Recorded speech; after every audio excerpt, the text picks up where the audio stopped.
First ever factory outlet Mukunda Jewelers. Christmas and New Year offers flat 10% off on VA.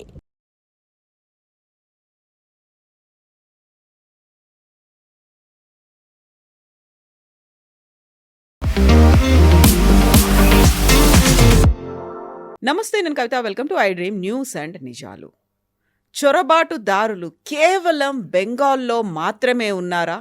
Delhi, Jammu కాశ్మీర్లో చొరబాటుదారుల గురించి ఎందుకు మాట్లాడట్లేదు? నిజంగా వెస్ట్ బెంగాల్లోనే చొరబాటుదారులు ఉంటే Pahalgam attack, Delhi bomb blast ఎలా జరిగింది? కేంద్ర ప్రభుత్వం ఎందుకని వాటి మీద ఫోకస్ పెట్టట్లేదు? ఈ క్వశ్చన్స్ అన్ని రేస్ చేసింది west Bengal CM Mamata Banerjee. At the same time west బెంగాల్లో బీజేపీకి కేవలం 50 సీట్లు మాత్రమే వస్తాయి అని టీఎంసీ ఘంటాపదంగా చెప్తుంది. యాక్చువల్గా చొరబాటుదారులతో పాటుగా స్పెషల్ ఇంటెన్సివ్ రివిజన్ అనేది దేశవ్యాప్తంగా ఎందుకని మాట్లాడట్లేదు? అక్కడ ఉన్నటువంటి చొరబాటుదారుల గురించి బీజేపీ తక్కువగా అంచనా వేస్తోందా? మనతో పాటుగా ఉన్నారు సీనియర్ జర్నలిస్ట్ సురేష్ కొచ్చతిల్ గారు.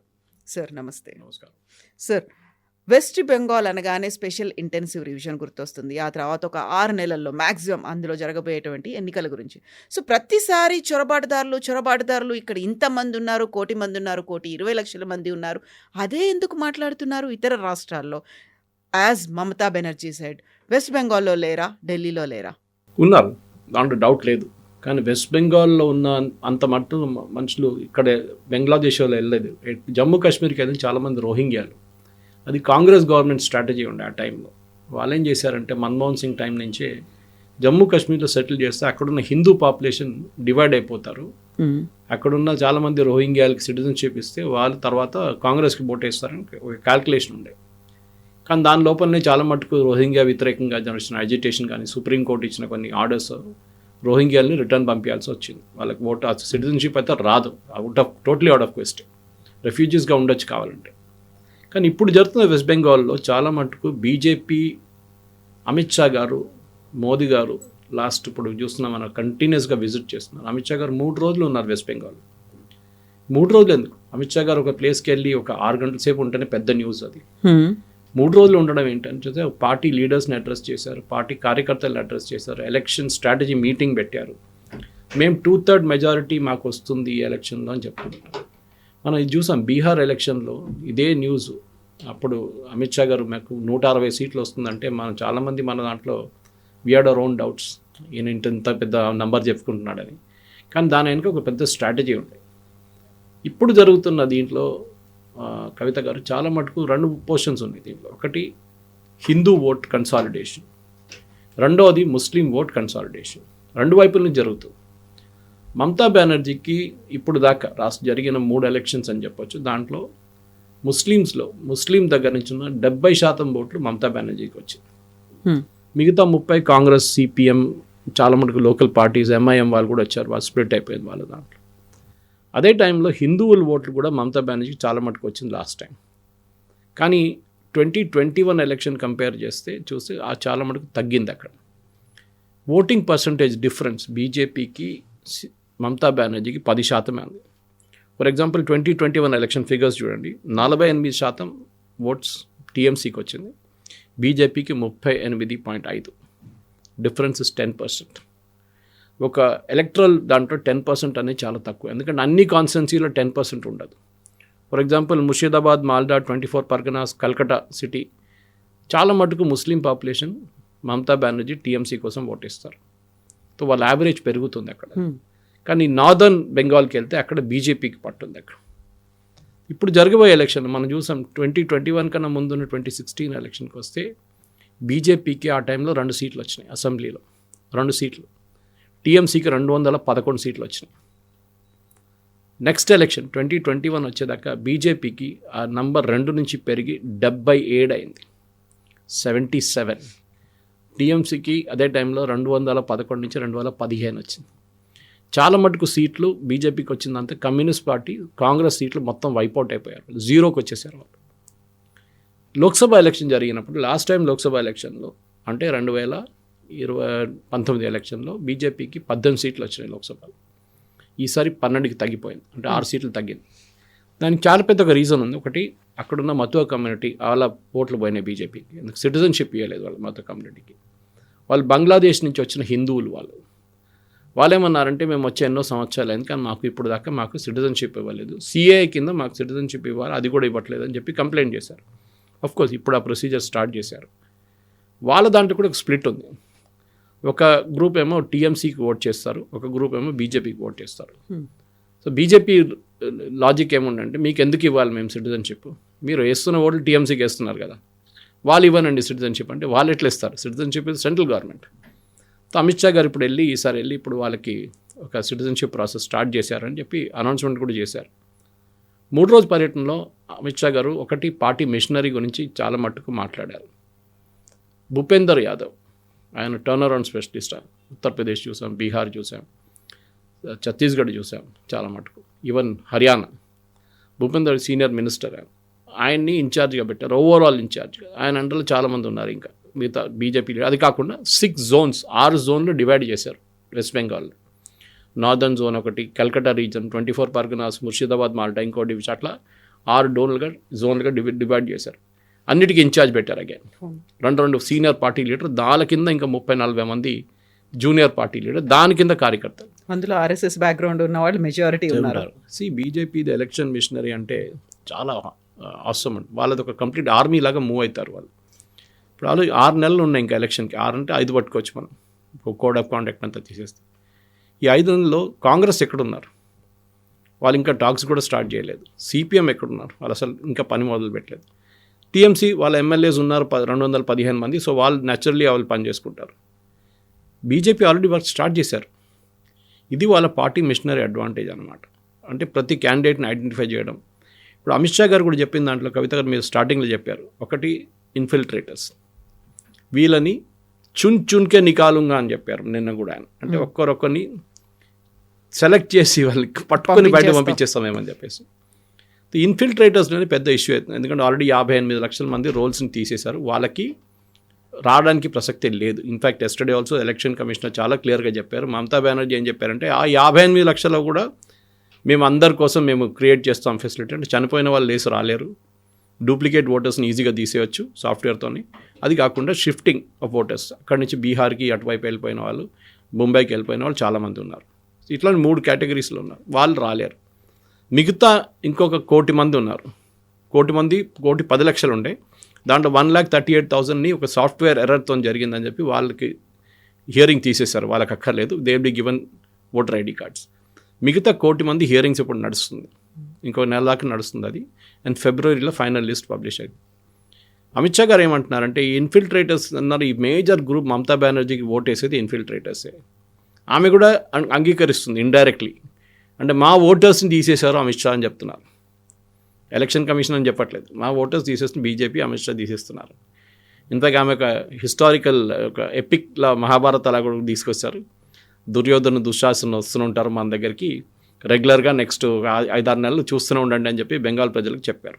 దట్స్ ఎ బిగ్ స్టేట్మెంట్ కదా. గతంలో బీఎస్ఎఫ్ క్యాంప్స్ దగ్గరికి వెళ్ళకండి అనేది ఒక మహిళలకు ఇచ్చినటువంటి ఒక కామెంట్. ఆ తర్వాత తను ఒక బహిరంగ సభలో చేశారు ఆ స్టేట్మెంట్. అండ్ ఈ స్టేట్మెంట్ అనేది అంటే లైక్ బయటి వాళ్ళందరూ కూడా శత్రువుల కంటే కూడా వాళ్ళు రేపిస్టులుగా అభివర్ణించడము అనేది, ఆ సిగ్నల్స్ ఇవ్వడము అనేది కరెక్ట్. ఎందుకంటే చాలా మటుకు మనం చూస్తాం బెంగాల్లో జరిగే ఇష్యూస్ కాకుండా బంగ్లాదేశ్లో జరిగిన ఇష్యూస్ మీద ఇంపాక్ట్ ఎక్కువ ఉంది కవిత గారు. బీజేపీ టీఎంసీకి నేను చెప్పిన దాంట్లో 10% డిఫరెన్స్ ఉంది. బీజేపీ 10% ఓవర్కమ్ చేయాలంటే, అంటే అదే ఇప్పుడు టీఎంసీ బీజేపీ 10% అంటే మీరు 6% ఎక్కువ తీసుకుంటే వాళ్ళు 5% తగ్గిపోతారు. Then you will go on top అనమాట. 41కి వెళ్ళిపోతారు మీరు. ఈ 10% గెయిన్ చేసే బదులు మీరు 6 నుంచి 7% గెయిన్ చేస్తే మీరు ఎలక్షన్ గెలిచేస్తారు. అన్ని కాన్స్టిట్యున్సీ కాదు, ముస్లిం మెజారిటీలో బీజేపీకి రాదు ఎట్లయినా. I'm talking of non Muslim. So BJP ఏం ట్రై చేస్తున్నా అంటే హిందూ కన్సాలిడేషన్. ఇది మనం హర్యానాలో చూసాం. కన్సాలిడేషన్ అన్నట్టు క్యాస్ట్ కన్సాలిడేషన్ చూసాం. హిందూ కన్సాలిడేషన్ మనం ఎప్పుడు యూజువల్లీ చూస్తాం, ఉత్తరప్రదేశ్లో ట్రై చూస్తాం అది అక్కడ జరుగుతుంది యూజువల్లీ. అది కాకుండా జమ్మూ కాశ్మీర్లో జరిగింది. జమ్మూలో చాలా మటుకు హిందువులందరూ దే ఓటెడ్ ఫర్ బీజేపీ. ఎప్పుడు జరుగుతుంది అట్లా. ఈసారి కూడా బెంగాల్లో బీజేపీ ఏం చేస్తున్నారు చాలా క్లియర్గా ఉన్నారు వాళ్ళు. హిందూ కన్సాలిడేషన్ జరగాల్సింది. బీజేపీకి 70%, అంటే ఇప్పుడు వెస్ట్ బెంగాల్ తీసుకుందాం, 65% హిందువులు, 35% ముస్లిమ్స్ ఉన్నారు అక్కడ. సో ఒక హిందూ కన్సాలిడేషన్ జరగాలంటే బీజేపీకి ఈ 65% మంది ఉన్న హిందువుల్లో 70% మంది ఓటేయాలి. అంత పోలరైజేషన్ అవుతుందంటారా? ఎందుకు జరగదు? బంగ్లాదేశ్ ఇష్యూ తీసి ఇట్లా ముందేస్తే అయిపోతుంది. అది పెద్ద అడ్వాంటేజ్ బీజేపీ. అక్కడ ఇంకా హిందువుల మీద దాడి జరిగితే ఇంకా పెద్ద అడ్వాంటేజ్. ఇప్పుడు చూడండి, దేశంలో కూడా కొన్ని ప్లేసెస్లో బంగ్లాదేశ్ మీద దాడి చేస్తున్న వాళ్ళు బెంగాలీలు అని చెప్పి మమతా బెనర్జీ పుకారు లేపట్టింది. Adhir Ranjan Chowdhury, who was the earlier leader of opposition in the Lok Sabha, Rahul Gandhi వచ్చే ముందు, ఆయన మోదీ గారిని కలిశారు. నేను ఆలోచించండి, ఒక కాంగ్రెస్ లీడర్ మోదీ గారిని కలవడం అంటే చాలా rare. Shashi Tharoor is an exception. With ఎవరు కలవరు మోదీ గారిని. ఇన్ఫార్మల్గా కూడా, ఫార్మల్గా ప్రియాంక వాద్రా ఆ రోజు లోక్సభలో మీటింగ్ జరిగినప్పుడు మోదీ గారు ఉన్నారు ఆ టైంలో. ఇప్పుడు ఈయన కలిసి ఏమన్నారంటే, మిగతా స్టేట్స్లో బెంగాలీల మీద దాడి చేస్తున్నారు. మనం చూస్తాం, ఒరియా పాపం ఒక ఆయన కూడా చంపేశారు. తమిళనాడులో ఒక మహారాష్ట్ర నుంచి ఆయన్ని కొట్టారు. అది కాకుండా యూపీలో ఉత్తరాఖండ్లో ఒక ఇన్సిడెంట్ జరిగింది. చాలా మటుకు జరుగుతుంది. ఎందుకంటే ఇప్పుడు బంగ్లాదేశ్ వాళ్ళ మీద కోపం బెంగాలీల మీద చూపిస్తున్నారు. మనకు తెలియదు వీళ్ళు బంగ్లాదేశ్ వాళ్ళు బెంగాలీ అని తెలియదు ఇప్పుడు. కానీ ఎవరైనా దొరికితే ఇప్పుడు ఏమంటావు, నువ్వు బంగ్లాదేశ్ అంటే వాడిని కొడుతున్నారు. అది బెంగాల్ ఎలక్షన్ మీద కూడా ఇంపాక్ట్ కావచ్చు రేపు. ఓకే, అంటే అక్కడున్న ముస్లిమ్స్ అన్ని కన్సాలిడేటెడ్ మమతా బెనర్జీకి ఓటేయాలన్నా, లేకుంటే కాంగ్రెస్కి ఓటేయాలన్నా, సిపిఎంకి ఓటేయాలన్నా వాళ్ళు డిసైడ్ చేస్తారు. ఇప్పుడు ఇటువైపు హిందూ కన్సర్న్, నేను చెప్పిన 70% మంది హిందువులు ఓటేయాలంటే బంగ్లాదేశ్లో జరిగే ఇన్సిడెంట్స్ మీద ఉంటుంది. అయితే ఇక్కడే బంగ్లాదేశ్లో అటాక్స్ అనేవి హిందువుల మీద ఎక్కువ జరిగితే అది వెస్ట్ బెంగాల్లో బీజేపీకి లాభం అనుకుంటే, అక్కడ జరుగుతున్నదంతా క్యాంపెయిన్ అంతా యాంటీ ఇండియా క్యాంపెయిన్ అనేది అవుతుంది. సో దేశవ్యాప్తంగా ఇంపాక్ట్ అనేది, భారతదేశం వాళ్ళే వచ్చి మా మీద అటాక్ చేస్తున్నారు, లేకుంటే అక్కడ ఉన్నటువంటి హిందువులు ఆ ప్రోత్సాహంతోనే ప్రొవోక్ చేస్తున్నారు కాబట్టి అంటే దేశమంతా కూడా ఒక బ్లాక్ రిమార్క్ లాగా పడుతోంది. బట్ అక్కడ జరిగే అటాక్స్ మాత్రం ఒక రాష్ట్రానికి మాత్రమే హెల్ప్ చేయబోతున్నాయి. ఎందుకంటే హర్యానా వాళ్ళని అటాక్ చేయట్లేదు కదా బంగ్లాదేశ్లో, అక్కడున్న హిందువుల మీద దాడి చేస్తున్నారు. హిందువులు బెంగాలీలు, సో దాని ఇంపాక్ట్ డిఫరెంట్ ఉంటుంది. సో బెంగాల్లో వచ్చినప్పుడు ఏమంటారంటే, ముషీదాబాద్లో జరిగిన ఇన్సిడెంట్ మన అందరూ తెలిసింది. అక్కడ పెద్ద ఘర్షణ జరిగినప్పుడు చాలామంది హిందువులు వాళ్ళ ప్రాపర్టీ కోల్పోయారు, కొంతమంది చనిపోయారు కూడా. అది కాకుండా లాస్ట్ ఎలక్షన్ తర్వాత జరిగిన హింసలో చాలామంది బీజేపీ కార్యకర్తలు చనిపోయారు. సో ఈసారి బీజేపీ ఆ ఇమోషన్ని ప్లే చేస్తున్నారన్నమాట. అక్కడ చూడండి ఏమైంది. ఇప్పుడు మీరు చెప్పిన దాని ప్రకారం హైదీ మర్డర్లో వీళ్ళేమన్నారు, వాళ్ళు భారతదేశం నుంచి వచ్చారు, భారతదేశానికి పారిపోయారని చెప్పారు ఇద్దరు. దాంట్లో ఒక ఆయన నిన్న కనిపించిండు, ఈజ్ ఇన్ యూఏఈ. అక్కడి నుంచి ఒక స్టేట్మెంట్ ఇష్యూ చేశాడు, నేను యూఏఈలో ఉన్నాను, నాకు ఈ మర్డర్తో ఏ సంబంధం లేదు, నేను ఇక్కడ 6 నెలల నుంచో సంవత్సరం నుంచి యూఏఈలో ఉన్నాను, నా పేరు ఎందుకు తీసేసారని చెప్పి అక్కడ ఉన్న యూనిస్ గవర్నమెంట్ని క్వశ్చన్ చేస్తున్నారు. ఇప్పుడు ఎలక్షన్ రాబోతుంది బంగ్లాదేశ్లో ఫిబ్రవరిలో. డెఫినెట్గా ఇప్పుడు ఖాలిదా జియా ఇక్కడ లేదని ఆ పొజిషన్కి వచ్చినప్పుడు అక్కడ బంగ్లాదేశ్ నేషనల్ పార్టీ డెఫినెట్గా వాళ్ళ మెజారిటీ వస్తుంది, దాని డౌట్ లేదు. ఇంకోవైపు జమాతే ఇస్లామీ స్టూడెంట్ గ్రూప్ అది స్టేబుల్గా లేదనమాట. అండ్ షేక్ హసీనా ఎలాగో ఇక్కడే ఉన్నారు, అవామీ లీగ్ ఉంటుందా లేదా తెలియదు. సో ఇట్లాంటి పరిస్థితుల్లో వచ్చే గవర్నమెంట్ కూడా ఇంకా హార్డ్ కోర్ ఉంటే అది బీజేపీకి అడ్వాంటేజ్ అవుతుంది. ఇప్పుడు ఆల్రెడీ చూడండి, అక్కడ జరిగిన హింసలో చాలా మట్టుకు యాంటీ బంగ్లాదేశ్ సెంటిమెంట్ భారతదేశంలో క్రియేట్ అయింది. భారతదేశంలో బెంగాల్లో ఇంకా చాలా అక్యూట్ ఉంది. అది మనం ఇప్పుడు చూడలేదు. మనం ఇక్కడ కూర్చొని out of sight out of mind అంటాం మన ఇంగ్లీష్లో. ఎక్కడో జరుగుతుంది, నార్త్ ఈస్ట్లో ఎక్కడో జరుగుతుంది, బెంగాల్లో మనకేం పోయిందని చెప్పి. కానీ అక్కడ ఉన్న పరిస్థితి చాలా డేంజరస్ ఇప్పుడు ఈ సిచ్యువేషన్లో. అమిత్ షా గారు దానికోసం చెప్తాం, 3 రోజులు అక్కడ గడపడం అంటే he is really going through, చాలా డీటెయిల్డ్గా అనలైజ్ చేస్తున్నారు ప్రతి కాన్స్టిట్యుయెన్సీని. బీజేపీ ఎప్పుడు మనం గుర్తుపెట్టుకోవాలి, అది బీహార్లో చూసాం మనం, చాలా మటుకు హర్యానాలో చూసాం. క్యాస్ట్ ఈక్వేషన్ ఆ టైంలో భూపేందర్ సింగ్ హూడా ఎలక్షన్ గెలుస్తారని 100% ఎవరిని అడిగినా చెప్తారు వాళ్ళు. కానీ అదే ఎలక్షన్ వాళ్ళు ఓడిపోయారు. ఎందుకంటే ఏం చేశారు కాంగ్రెస్ వాళ్ళు, తప్పేం చేశారంటే హూడాని ప్రొజెక్ట్ చేయడం మొదలుపెట్టారు. హూడా ముఖ్యమంత్రి, హూడా అంటే ఆ జాట్ కమ్యూనిటీ. నాన్ జాట్స్కి కోపం వచ్చి ఏం చేస్తారు, అచ్చా మీరు డిసైడ్ చేసుకున్నారా, మేము చూపిస్తామని చెప్పి నాన్ జాట్లు అందరు కలిసి ఈవెన్ బీజేపీకి ఓటైన వాళ్ళు కూడా బీజేపీకి ఓటేశారు. దాంతో మొత్తం తిరిగిపోయిన సిచ్యువేషన్ మారిపోయింది అక్కడ. ఇక్కడ బెంగాల్లో కూడా ఈసారి మన ఒక టైంలో 30 సంవత్సరాల ముందు చూస్తే టీఎంసీ లేదు, బీజేపీ లేదు, అక్కడ ఓన్లీ సిపిఎం అండ్ కాంగ్రెస్ దానికన్నా ముందు కూడా ఉండే. సిద్ధార్థ శంకర్ రే టైం నుంచి, పిసి రాయ్ టైం నుంచి Congress was ruling the state. దాని తర్వాత సిపిఎం వచ్చారు, జ్యోతిబాసు గారు, దాని తర్వాత Buddhadeb Bhattacharya, then the complete decline of CPM అక్కడ. కానీ మమతా బెనర్జీ దగ్గర ఉన్న హిందూ ఓట్లు బీజేపీ గుంజుకు తీసుకెళ్లాలంటే ఏం చేయాలి, అది అమిత్ షా గారి స్ట్రాటజీ. దానికి 2-3, ఒకటి ఎస్ఐఆర్ ఎంత క్లీనప్ చేస్తారో దాంట్లో తెలిసిపోతుంది మనకి. ప్రతి కాన్స్టిట్యున్సీలో అది ఇంకా ఫైనల్ లిస్ట్ వచ్చాక చెప్పలేం, కానీ నా అంచనా ప్రకారం ఒక 60 నుంచి 70 కాన్స్టిట్యున్సీలో ఈ ఎస్ఐఆర్ ప్రభావం ఉంటుంది. అది మైనారిటీ ఎఫెక్టెడ్ కాన్స్టిట్యున్సీలు ఎక్కువ ఉంటుందా, టీఎంసీ గెలిచిన సీట్లు ఎక్కువ ఉంటుందా, అది మంచి చూడాల్సి. ఇప్పుడు దాంట్లో బీజేపీ లాస్ట్ టైం నారోగా గెలిచిన సీట్లు కూడా అక్కడ చాలామందిని ఎస్ఐఆర్లో తీసేశారు, 50 నుంచి 60 వేల మందిని. అది బీజేపీకి బెనిఫిట్ అవుతుందా, టీఎంసీకి బెనిఫిట్ అవుతుందా? ఆబ్వియస్లీ బీజేపీకి బెనిఫిట్ అవుతుంది. ఎందుకంటే 50,000 మందిని తీసేసినా కానీ వీళ్ళ మెజారిటీ పెరుగుతుంది, 10-15,000 అయిపోతుంది, బ్యాలెన్స్ అవుట్ అయిపోతుంది. సో మనం చూడాల్సింది ఓవర్ ద నెక్స్ట్ 3 నెలలు డెఫినెట్గా బీజేపీ వాళ్ళ ఫుల్ ఎఫర్ట్ అక్కడ పెట్టిపోతారు. ప్రధానమంత్రి గారు టూర్ చేస్తున్నారు, అమిత్ షా గారు టూర్ చేస్తున్నారు. అంటే చాలా ఒక కంప్లీట్ ఫోకస్ వెస్ట్ బెంగాల్ మీద పెడుతున్నారు. వాళ్ళ పార్టీ మెషినరీని మొత్తం అక్కడ దిగింది. దీన్ని తట్టుకోపోతారా మమతా బెనర్జీ అని పెద్ద క్వశ్చన్ అనమాట. ఆమె last time sympathy factor gain చేసుకుని చాలా మాట. బీజేపీ చేసిన పెద్ద స్ట్రాటజిక్ మిస్టేక్ లాస్ట్ టైం 2021 ఎలక్షన్లో ఏం చేశారంటే మమతా బెనర్జీ మీద అటాక్ చేశారు. అది ఈసారి వాళ్ళు అవాయిడ్ చేస్తున్నారు. మీరు చూస్తుంటారు మోదీ గారు దీదీ ఓ దీదీ అని చెప్పి ఎలక్షన్ క్యాంపెయిన్ స్టార్ట్ చేస్తుంది. దాంతో ఈసారి వాళ్ళు దీదీ గురించి మాట్లాడలేదు, వాళ్ళు బంగ్లాదేశ్ వాళ్ళ గురించి మాట్లాడుతున్నారు. టీఎంసీ వాళ్ళు బంగ్లాదేశ్ని సపోర్ట్ చేస్తున్నారు, అక్కడున్న ఇన్ఫిల్ట్రేటర్స్ని సపోర్ట్ చేస్తున్నారు, వాళ్ళకి ఓటర్ ఐడి కార్డు కానీ మిగతా డాక్యుమెంట్ ఇస్తున్నారని చెప్పి బీజేపీ చాలా మటుకు అక్యూజ్ చేస్తున్నారు. దానికి వాళ్ళ క్యాంపెయిన్ కూడా నడిపిస్తున్నారు. మమతా బెనర్జీని పక్కన పెడుతున్నారు. They are not attacking personally. ఎందుకంటే మూమెంట్ ఆమెను పర్సనల్లీ అటాక్ చేయగానే ఆమె అంటుంది నేను ఒక మహిళ చూడండి, నన్ను ఒక్కడే ఉన్నాను, నేను నా మీద ఇంత పెద్ద అటాక్ చేస్తున్నారని. అది కాకుండా వాళ్ళ nephew Abhishek, he's also making a big mistake. ఆయన ఏమంటున్నారు, ఎలక్షన్ కమిషన్ మీద దాడి చేస్తాం, ఎలక్షన్ కమిషన్ మీద ప్రొటెస్ట్ చేస్తాం, ఎలక్షన్ కమిషన్ దగ్గర ధర్నా చేస్తాం అని చెప్తాం. ఇది బ్యాక్ఫైర్ అవుతుంది డెఫినెట్గా. ఎందుకంటే ఆ ఇష్యూని అడ్రస్ చేయట్లేదు. ఇష్యూ ఏంటి, ఎస్ఐఆర్లో జరిగిన ఏమన్నా తప్పులు ఉన్నాయా లేదా. నిన్న కూడా కవిత గారు election commission west Bengal data వాళ్ళ ఫేస్బుక్లో వాళ్ళ ట్విట్టర్ అకౌంట్లో ఉంది. ఇవాళ దాకా, దట్ ఈస్ ఎస్టర్డే ఈవినింగ్ దాకా ఒక్క ఆబ్జెక్షన్ కూడా ఫైల్ చేయలేదు. మిస్సింగ్, డెడ్ అండ్ డూప్లికేట్ ఓటర్స్లో ఈ 58 లక్షల మందిని తీసేసిన లిస్ట్ నుంచి ఒక పేరు కూడా వాళ్ళు అబ్జెక్ట్ చేయలేదు. కాంగ్రెస్ చేయలేదు, సిపిఎం చేయలేదు, బీజేపీ చేయలేదు, టీఎంసీ చేయలేదు. బీజేపీ చేయర్లే, ఈవెన్ మిగతా ముగ్గురు చేయాల్సింది. వాళ్ళు కూడా ఒక్క పేరు కూడా తీసుకొచ్చి వీళ్ళు తప్పు పెట్టారు మీరు అని చెప్పి చెప్పట్లేదు. మీరు అలిగేషన్ చేస్తుంటారు, రాహుల్ గాంధీ లాగా ఓట్ చోరీ అని. బెంగాల్లో జరిగే దాంట్లో మమతా బెనర్జీ వర్సెస్ బీజేపీ చాలా క్లియర్. కాంగ్రెస్ పిక్చర్లో లేరు, సిపిఎం పిక్చర్లో లేరు. సో డెఫినెట్గా బీజేపీకి కన్సాలిడేషన్ కావాలంటే హిందూ ఓట్లు కన్సాలిడేట్ చేయాల్సింది. దానికి ఉన్న స్ట్రాటజీ మీద ప్రధానమంత్రి గారు బహుశా నెక్స్ట్ ఒక నెల లోపలనే ఆయన 6-7 పబ్లిక్ మీటింగ్లు అడ్రస్ చేయబోతున్నారు. Concentration northern Bengal, central Bengal and all out attack Calcutta, 24 Pargana, Murshidabad, Malda, Muslim majorities.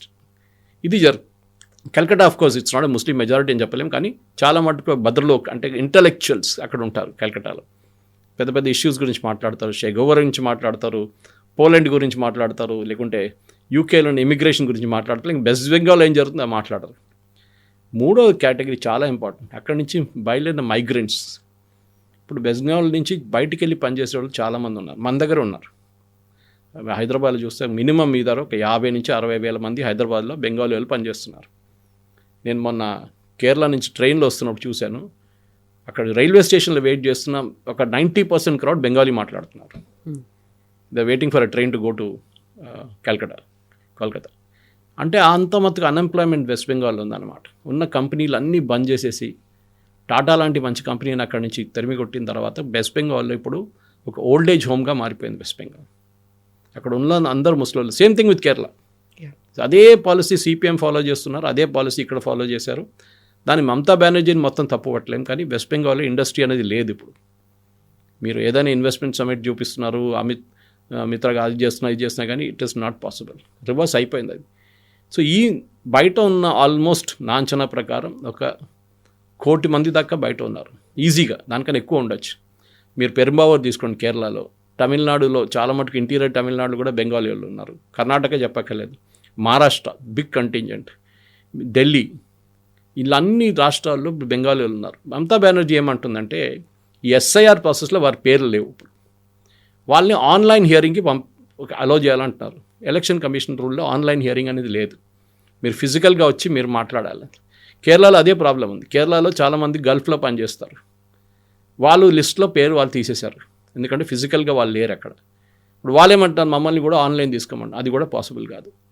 So ఈ ఎస్ఐఆర్ మీద ఉంటుంది మొత్తం. ఎస్ఐఆర్లో ఇప్పుడున్న 58 లక్షలు 1,10,00,000 దాకా పోతే Mamata Banerjee will find a big challenge in the elections to come. ఎందుకంటే ఇంపాసిబుల్, అక్కడి నుంచి ఆమె గెలవడం, మెజారిటీ తగ్గిపోతుంది, లేకుంటే be touch and go situation.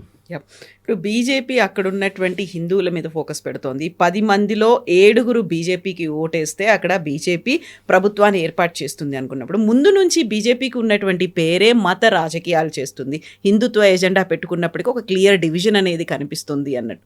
So ఇప్పుడు ఓన్లీ హిందువుల మీద ఓట్ల మీదే ఫోకస్ పెట్టింది తప్ప on the whole west Bengal మీద కనుక ఫోకస్ పెట్టి ఉంటే అది బీజేపీకి ఉన్నటువంటి ఒక మార్క్, ఏదైతే ఒక రిమార్క్ అనేది ఉందో అది కాకుండా కంప్లీట్గా రాష్ట్రం గురించి ఆలోచిస్తుంది, అక్కడ ఉన్నటువంటి ప్రతి ఒక్క బెంగాలీ పర్సన్ గురించి ఆలోచిస్తుంది అనేది ఉండేది కదా. మమతా ఒకటి చాలా క్లియర్ అండి కవిత గారు, మమతా బెనర్జీ ఆమె ముస్లిం ఓట్ బ్యాంక్, ఆమెకు కావాల్సింది. ఆమె హిందువుల గురించి ఎక్కువ మాట్లాడుతుంది. ఆమె నిన్న చెప్పింది I'm not communal, I'm secular అని. ఆమెకు సెక్యులరిజం మీనింగ్ తెలియదు బహుశా, దానికోసం చెప్తుంది ఆమె. కానీ బీజేపీకి చాలా క్లియర్, మీరు ఎంత పని చేస్తున్నా ముస్లిమ్స్ మీకు ఓటేయరు. అది మీరు యూపీలో చూశారు, చాలా మటుకు కాన్స్టిట్యున్సీ బీహార్లో చూశారు, నార్దర్న్ బీహార్లో ఎంత బెనిఫిట్స్ ఇచ్చినా కానీ గెలవరు అక్కడి నుంచి బీజేపీ. ఇవ్వరు వాళ్ళు, మోల్ సిటీ లాగానే. మీరు ఎంత పని చేసినా కానీ మాధవీలత గారు అక్కడి నుంచి గెలవలేకపోయారు. You cannot. ఎందుకంటే వాళ్ళ ముస్లిం మెంటాలిటీ ఎట్లా తీసుకొచ్చారంటే, అది ఓవైసీ ఉండొచ్చు, అది బీహార్లో తేజస్వి ఉండొచ్చు, రాహుల్ గాంధీ ఉండొచ్చు, వీరందరూ ఏం చేస్తారంటే ఈవెన్ అక్కడున్న లోకల్ లీడర్స్ కూడా కావచ్చు, ముస్లిం లీడర్స్, వీళ్ళందరూ బీజేపీ అంటే ఆర్ఎస్ఎస్ అంటే బీజేపీ ఆర్ఎస్ఎస్ అంటే గోడ్సే అంటే మహాత్మా గాంధీ చెప్పిన వాళ్ళు. ఈ యొక్క లింక్ తీసుకొస్తున్నారు కన్సిస్టెంట్గా. ఆర్ఎస్ఎస్ వాళ్ళు వచ్చి హిందూ రాష్ట్రం కావాలంటున్నారు. దానికోసం చూడండి, BJP is not appealing to Muslims at all. బెంగాల్లో వాళ్ళు ముస్లిమ్స్ గురించి అసలు మాట్లాడలేదు, వాళ్ళు తీసేయాలని చెప్తున్నారు. అక్కడ ఇల్లీగల్గా ఉన్న బంగ్లాదేశ్ అనగానే ఆటోమేటిక్లీ అది ముస్లిమ్స్ అయిపోతుంది. వాళ్ళని అక్కడి నుంచి తీసేసేయాలి. మొత్తం కమ్యూనిటీకి మేము సిటిజన్షిప్ ఇస్తాం హిందువులకి, అది యాజ్ పర్ సిఏ ఇవ్వాల్సిందే. అది కాకుండా మీకు ప్రాబ్లం అక్కడ కాదు, ప్రాబ్లం ఈజ్ ఆల్సో ఇన్ అస్సాంలో 37% ఇప్పుడు ముస్లిమ్స్ ఉన్నది. ముందు బిఫోర్ ఇండిపెండెంట్ 13% ఉండే, 12% ఉండే. అది ఎట్లా పెరిగారు ఇంత? సో అదే పాపులేషన్ ఓవర్ఫ్లో బెంగాల్కి వస్తుంది, especially Parganas, south and north Parganas 24, Malda, Murshidabad, కొంచెం పైకి వెళ్తే ఇక్కడ వస్తే కల్కట్టా కూడా వచ్చేస్తుంది దాన్ని. కానీ వాళ్ళు సిలిగుడి వైపు ఎక్కువ వెళ్ళలేకపోయారు. వాళ్ళు డార్జిలింగ్, సిలిగుడి ఆ ఏరియాలో వాళ్ళకి పట్టలేదు అసలు కంప్లీట్గా. సో ఇది మీరు అడిగిన ప్రశ్నకి ఎస్, బీజేపీ వాళ్ళు చాలా క్లియర్, వాళ్ళ స్ట్రాటజీ, వాళ్ళు హిందువుల మీద కాన్సన్ట్రేట్ చేస్తున్నారు. దాంట్లో తప్పు కూడా నాకేం, ఇప్పుడు మొవేసీ గారు హిందువుల కోసం ఓట్లు అడుగుతారా వెళ్ళి? హిందువుల దగ్గర అడగరు. ఆయన కాన్స్టిట్యున్సీ చాలా క్లియర్గా ఉంది. ఏఐయుడిఎఫ్ బద్రుద్దర్ రాజ్మల్ మన అస్సాంలో ఈజ్ వెరీ క్లియర్. మా దగ్గర ఉన్న 27 కాన్స్టిట్యున్సీలో ముస్లిం మెజారిటీగా ఉన్న కాన్స్టిట్యున్సీలో వీ విల్ పర్చు. ఫర్ ఎగ్జాంపుల్ ముర్షిదాబాద్లో 70% ముస్లిమ్స్ ఉన్నారు. 70%. అక్కడే కదా బాబ్రీ మస్జిద్ కడదా అంటున్నారు ఇప్పుడు. అదే అంటున్నారు ఇప్పుడు. ఆయన పేరు మర్చిపోయాను, రెహమాన్ ఏంటో ఆయన పేరు. నేను ఫౌండేషన్ స్టోన్ వేసిన ఆయన బాబ్రీ మస్జిద్ కోసం. ఆయన ఏమంటున్నారు, అయోధ్యలో ఎందుకు కట్టాలి, ఉత్తరప్రదేశ్ ఎందుకు కట్టాలి, అక్కడ ఎంతమంది ముస్లిం లేరు, మా దగ్గర 70% ముస్లిమ్స్ ఉందంట. ఆలోచించే వాళ్ళ కాన్ఫిడెన్స్. 70% ముస్లిమ్స్ ఉంటే బీజేపీ గెలవడం ప్రసక్తే లేదు అక్కడ, అబ్సల్యూట్లీ నో ఛాన్స్. కానీ 70% ఎట్లా వచ్చారో అది మనం చూడాల్సింది ఇప్పుడు. వాళ్ళ దాంట్లో ఇప్పుడు జరుగుతున్న ఎస్ఐఆర్ ప్రాసెస్లో కూడా చాలా మటుకు 2002 నుంచి మ్యాప్ చేసుకుంటూ వస్తున్నారు వాళ్ళు. 2002లో మీరు ఉన్నారా లేదని. కానీ చాలా మటుకు ఆ టైంలోనే దొంగ సర్టిఫికెట్లు కానివ్వండి, అప్పుడు ఆధార్ లేకుండే కానీ రేషన్ కార్డులు ఉండే, ఓటర్ ఐడి కార్డు ఉండే, మిగతా సర్టిఫికెట్స్ అన్ని తయారు చేసుకున్నారు. ఆ టైంలో పెద్ద ఇండస్ట్రీ వెస్ట్ బెంగాల్ ఇది. ఆధార్ అంటే మీకు 2,500 రూపాయలు ఇస్తే మీకు ఆధార్ ఇచ్చేస్తాడు రేపు పొద్దున. మీరు ఏం చేయక్కర్లేదు, ఈవెన్ ఫింగర్ ప్రింట్ పెట్టక్కర్లేదు మీరు. ఫేక్ ఉంటుంది అది, కానీ నంబర్ ఉంటుంది ఒకటి. ఈ పరిస్థితుల్లోనే వెస్ట్ బెంగాల్లో అమిత్ షా గారి స్ట్రాటజీ, ఆయన చాలా క్లియర్గా చెప్తున్నారు. బీఎస్ఎఫ్ వాళ్ళకి కూడా మాకు ఫెన్సింగ్ కట్టడానికి, బీఎస్ఎఫ్ని అక్కడ పెట్టడానికి బార్డర్లో మాకు భూమి ఇవ్వట్లేదు మమతా బెనర్జీ. ఆమె ఏమంటుంది, నేను భూమి ఇచ్చేసానంటుంది. సో వీళ్ళు ఇద్దరు నడిమిట్లో ఒక తొక్కదొడ్డు నడుస్తుంది ఇప్పుడు. We have to see who is telling the truth. Obviously Mamata union గవర్నమెంట్కి ఇచ్చేస్తే వాళ్ళు కట్టేస్తారు కదా, వాళ్ళకేం ప్రాబ్లం ఉంది. కానీ ఇవ్వట్లేదు ఆమెకు చాలా క్లియర్ ఉంది. ఎందుకంటే చాలా మటుకు ప్లేసెస్లో ఇన్ఫిల్ట్రేషన్ ఇప్పుడు కూడా జరుగుతుంది వెస్ట్ బెంగాల్లో. కానీ ఇప్పుడు లాస్ట్ ఎస్ఐఆర్ మొదలైనప్పుడు రివర్స్ ట్రాఫిక్ నడుస్తుంది, బంగ్లాదేశ్ వైపు పారిపోతున్నారు చాలామంది. దాంట్లో మనం చూసాం కూడా చాలా మటుకు బార్డర్ క్రాసింగ్లో చాలామంది 200, 300, 400 మంది ప్రతిరోజు క్రాస్ చేస్తున్నారు. అది ఇప్పుడు తగ్గించాల మటుకు. ఎస్ఐఆర్ ప్రాసెస్లోనే ఉంటుంది మొత్తం. ఈ ఎస్ఐఆర్ ప్రాసెస్ నుంచి చాలామంది ఇప్పుడు వెస్ట్ బెంగాల్ నుంచి పారిపోయి బీహార్కి వచ్చేసారంట, కొంతమంది యూపీకి వచ్చారంటున్నారు. సో అక్కడున్న గవర్నమెంట్ కూడా డిటెన్షన్ క్యాంప్స్ గురించి మాట్లాడుతున్నారు. మీరు చూసుంటారు ఆల్రెడీ వెస్ట్ బెంగాల్ వాళ్ళు స్టార్ట్ చేశారు. యూపీ ప్రభుత్వం బుల్డోజర్ కాకుండా మళ్ళీ ఇప్పుడు డిటెన్షన్ క్యాంపులు పెడుతున్నారని చెప్పి. ఇదే డిటెన్షన్ క్యాంప్ తమిళనాడులో ఉంది. ఎవరు మాట్లాడలేదు. స్టాలిన్ మాట్లాడరు, రాహుల్ గాంధీ మాట్లాడరు దాని గురించి. కేరళలో ఉంది డిటెన్షన్ సెంటర్స్. అక్కడున్న గవర్నమెంట్ మాట్లాడరు, వీళ్ళు ఎవరు చెప్పారు. ఎక్కడెక్కడ ఉన్నారో వీళ్ళని ఒక్కొక్కరుగా బయటికి తీసి పంపించాల్సిందే. కానీ కేరళ గవర్నమెంట్ ఒక స్ట్రాటజీ తీసుకొచ్చారు. ఇప్పుడు మొన్న నేను అక్కడ ఉన్నప్పుడు చూశాను. మేము సిటిజన్షిప్ డాక్యుమెంట్ ఇవ్వబోతున్నాం అంటున్నారు. కేరళ గవర్నమెంట్కి ఏ అధికారం లేదు సిటిజన్షిప్ ఇవ్వడానికి. Citizenship is with the union government, వాళ్ళ సబ్జెక్ట్ అది. ఈయనేమంటున్నాడు, నేను కేరళలో పుట్టాను. నేను 1962 born in Kerala in Thrissur district of Kerala. నాకు ఒక సర్టిఫికేట్ ఇస్తారు. రేపు ఏదైనా ఉంటే you are a citizen of this state అని చూపించడానికి అనమాట. కానీ నేను పుట్టింది అక్కడే, పెరిగిందంతా ఇక్కడే కదా, Hyderabad. So this is more of my home town దాని కేరళ. కానీ ఎందుకు ఇస్తున్నారు? అక్కడున్న ఇల్లీగల్గా ఉన్న వాళ్ళకు కూడా ఈ డాక్యుమెంట్ ఇచ్చేస్తే వాళ్ళు రేపు సిటిజన్ అయిపోతారు. కానీ దాన్ని ఇప్పుడు లీగల్గా క్వశ్చన్ చేయబోతున్నారు. బెంగాల్లో కూడా బహుశా మమతా బెనర్జీ ఇదే అఫర్ట్, రేషన్ కార్డులు ఇచ్చేసి ప్రాపర్టీ డాక్యుమెంట్స్ ఇచ్చి ప్రాపర్టీ రిజిస్ట్రేషన్ చేయించి, అది కాకుండా ఎస్ఎస్సి సర్టిఫికేట్ తయారు చేసి ఇచ్చిన చాలా పెద్ద ఇండస్ట్రీ ఇక్కడ జరిగింది.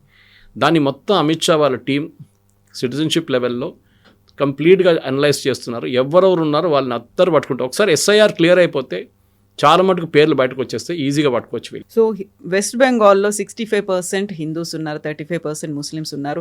65%లో 70% హిందూస్ బీజేపీకి ఓటేస్తే బీజేపీ అక్కడ గవర్నమెంట్ ఫామ్ చేస్తుంది అనుకున్నప్పుడు వై టీఎంసీ ఈజ్ సేయింగ్ కేవలం 50 సీట్లు మాత్రమే వస్తాయి, ఎవరి లెక్కలు వాళ్ళకే ఉన్నప్పటికీ మేము గవర్నమెంట్ ఫామ్ చేస్తామంటుంటే లేదు మీకు 50 మాత్రమే వస్తాయని టీఎంసీ ఎలా చెప్తోంది? అది వాళ్ళు కొంత లీడర్ సుగతరావు ఎవరు చెప్పారు, జూనియర్ లీడర్ చెప్పారు. మమతా బెనర్జీకి యాక్చువల్ ఫిగర్స్ తెలుసు. ఎవరైనా కవిత గారు ఓడిపోతున్నారు అనుకుంటేనే ప్యానిక్ అవుతారు. గెలిచేటోడు ఇప్పుడు ప్యానిక్ కాడు. అది ఏదైనా క్రికెట్ మ్యాచ్ ఉండొచ్చు, హార్స్ రేసింగ్ ఉండొచ్చు. మీరు గెలుస్తున్నారని మీకు కాన్ఫిడెన్స్ ఉన్నప్పుడు యూ విల్ నెవర్ ప్యానిక్. సరే రానియండి, ఎంతమంది వస్తే నేను చూసుకుంటాను, నేనే ఎట్లయినా గెలుస్తాను కదా అని చెప్పి. కానీ ఇక్కడేం జరుగుతుందంటే మమతా బెనర్జీ ఈజ్ ప్యానికింగ్. దానికొని దుశ్శాసన్, దుర్యోధన్ ఇట్లాంటి టర్మ్స్ యూజ్ చేస్తున్నారు ఆమె. అది కాకుండా ఎస్ఐఆర్ ప్రాసెస్ గురించి అభిషేక్ బెనర్జీ మాట్లాడుతున్నాం. అదొక కామెంట్లు చూడండి. నేను ఎస్ఐఆర్లో ఎవరిని తీసేస్తే కూడా నేను తీసుకొస్తాను అంటాను. ఆమెకి అథారిటీ లేదు దానికి. ఎందుకంటే ఆమె షీఈస్ ప్యానికింగ్. ఎందుకంటే ఆమె బీహార్ చూసింది కవిత గారు. బీహార్లో తేజస్వి యాదవ్, రాహుల్ గాంధీ మేము ఎలక్షన్ గెలిచేసినాం, అయిపోయింది, అన్ని ఒపీనియన్ పోల్స్లో మేము ముందుకున్నాం, మా గవర్నమెంటే ఫామ్ అవుతుందని చెప్పిన వాళ్ళకి సడన్గా 68 లక్షల మందిని తీసేసిన తర్వాత కంప్లీట్గా ఒకవైపు ల్యాండ్ స్లైడ్ అయిపోయింది. ఎందుకంటే మీరు చెప్పిన 70% హిందువులు రేపు అది 80% ఓటేస్తే ఏమవుతారు? కంప్లీట్ ల్యాండ్ స్లైడ్ అయిపోతుంది. ఎందుకంటే ఒకసారి మీరు 46 క్రాస్ చేస్తే, which is what TMC is holding now, 45, BJP 35. BJP నేను చెప్పిన దాని ప్రకారం 7%, 8% ఎక్కువ ఓట్లు తీసుకుంటే BJP will go and form the next government. అది చాలా క్లియర్. దానికి మైక్రో స్ట్రాటజీ కావాల్సి వస్తుంది. అంటే ప్రతి బూత్లో 1000 మంది నుంచి 1200 మంది ఓటర్లు ఉంటారు. బూత్ మేనేజ్మెంట్ అనేది బీజేపీది చాలా పెద్ద స్ట్రెంగ్త్. రాజీవ్ సర్దేశాయ్ ఒక బుక్ రాశారు ఒక 2-3 సంవత్సరాల ముందు బీజేపీ ఎలక్షన్ మిషనరీ గురించి. ఆయన ఒక ప్రో కాంగ్రెస్ అనుకోండి, కానీ ఆయన కూడా అన్నారు, రాజీవ్ సర్దేశాయ్ రాసిన దాంట్లో చాలా మటుకు డీటెయిల్గా అంటే ప్రతి బూత్ మేనేజ్మెంట్, అమిత్ షా గారు ఎప్పుడు చెప్తుంటారు చూడండి, booth management is a key to winning election అని. నేను ఇక్కడున్న బీజేపీ తెలంగాణ లీడర్స్ కూడా చెప్తుంటాను, మీరు ఖమ్మం వైపు కానీ మంచిర్యాల వైపు కానీ మీరు రిప్రజెంటేషన్ లేని చోట్ల మీరు బూత్ మేనేజ్మెంట్ ట్రై చేసుకోండి, అప్పుడు మీకు పనికి వస్తుంది. అంటే వీళ్ళు బహుశా వాళ్ళ స్ట్రాటజీలో వాళ్ళు ఉన్నారు. కానీ బీజేపీకి తెలుసు అని అమిత్ షాకి తెలుసు. దానికోసం భూపేంద్ర యాదవ్ లాంటి సీనియర్ నేతలను అక్కడ పెట్టారు. నితిన్ నబీన్ ఇప్పుడు వచ్చారు, ఆయన కూడా ఫుల్ టైం బెంగాల్ ఎలక్షన్ మీద కాన్సన్ట్రేట్ చేస్తున్నారు. ఆయన ఒక ఫస్ట్ టెస్ట్ అన్నమాట, ఎగ్జాక్ట్లీ ఎగ్జామ్ లాగా. దీంట్లో పాస్ అయితే మళ్ళీ మిమ్మల్ని కన్ఫర్మ్ చేసేస్తాం మేము అని చెప్పేసి. సో అది అందరూ ఇప్పుడు అక్కడ ఫోకస్ పెట్టారు. ఇప్పుడు మమతా బెనర్జీ డిసడ్వాంటేజ్ ఏంటంటే కవిత గారు, ఆమె ఒక 1 మ్యాన్ ఆర్మీ అని చెప్పొచ్చు, 1 ఉమెన్ ఆర్మీ. ఇక్కడేమో వీళ్ళు ఒక 40 మంది 50 మంది సీనియర్ లీడర్లు దాని మీద టోటలీ కాన్సన్ట్రేట్ చేస్తున్నారు. ఇంకొక వైపు ఎలక్షన్ కమిషన్, ఇంకొక వైపు బిఎస్ఎఫ్, ఇదన్నీ కలుపుకుంటే మీకు మొత్తం there is a huge problem for Mamata. Next ఒక 2 నెలల పాటు మనం చూడాల్సింది, ఒకసారి జనవరి ఎండింగ్, ఫిబ్రవరి ఫస్ట్ వీక్, సెకండ్ వీక్లో మనకు కొత్త డ్రాఫ్ట్ రోల్స్ రాగానే ఎలక్షన్ సీన్ చాలా క్లియర్ అయిపోతుంది. దాని తర్వాత ఎవరు గెలుస్తారో, బీజేపీ ఏ వాగ్దానాలు చేస్తారో మళ్ళీ మహిళలకి మేము 20,000 రూపాయలు ఇస్తాం బీహార్లో చేసినట్ల. That swung the election in Bihar. మహారాష్ట్రలో కూడా అదే జరిగింది. కానీ అక్కడ ఆల్రెడీ మమతా బెనర్జీ ఒక లక్ష్మీ స్కీమ్ ఒకటి ఉంది, ఆమెది బండార్ లక్ష్మి అనేది ఉంది, ఆ స్కీమ్ నడిపిస్తుంది ఆమె. కానీ మహిళలు బీహార్లో లాస్ట్ టైం 70% మంది ఓటేశారు, ఎందుకంటే పురుషులందరూ బయట పనిచేస్తున్నారు. బెంగాల్లో కూడా అదే పరిస్థితి. వాళ్ళు ఎలక్షన్ టైంకి వస్తారా ఓటేయడానికి, లేకుంటే వాళ్ళు రారా. బెంగాల్కి రాకపోతే ఈసారి ఫేక్ ఓటింగ్ చాలా ఇంపాసిబుల్. అండ్ అక్కడే బీహార్లో జరిగిన అదే సీన్ బహుశా బెంగాల్లో కూడా జరగచ్చు. So series of episodes are in the loop line ఉంది చాలా మటుకు. నేను I'm finding it very interesting. ఎందుకంటే యాక్చువల్ ఫిగర్స్ ఎలక్షన్ కమిషన్ నుంచి అప్పుడప్పుడు వస్తూనే ఉంది, ఎన్ని ఓట్లు తీసేశారు, ఎన్ని ఓట్లు తీసారు, మహిళలు ఇంతమంది ఉన్నారు. ఆ బ్రేకప్ ఇంకా రాలేదు మనకి. ఒకసారి ఆ బ్రేకప్ వస్తే ప్రతి కాన్స్టిట్యున్సీ నేను అనలైజ్ చేయగలను. సో దాన్ని బట్టి బీజేపీకి 7% కావాలన్నా 8% కావాలన్నా 6% సరిపోతుందా అనేది ఉంటుంది. ఎందుకంటే ఎక్కడెక్కడ బీజేపీ లీడ్ చేసిందో వాళ్ళకి అక్కడ ప్రాబ్లం లేదు. ఎక్కడెక్కడ ఓడిపోయినారో నేరో మెజారిటీతో అక్కడే వాళ్ళు కాన్సన్ట్రేట్ చేయాల్సి వస్తుంది అనమాట. అక్కడ 6-8% తీసుకొస్తే they or through. Yes, sir. Thank you so much, sir. Thank you very much.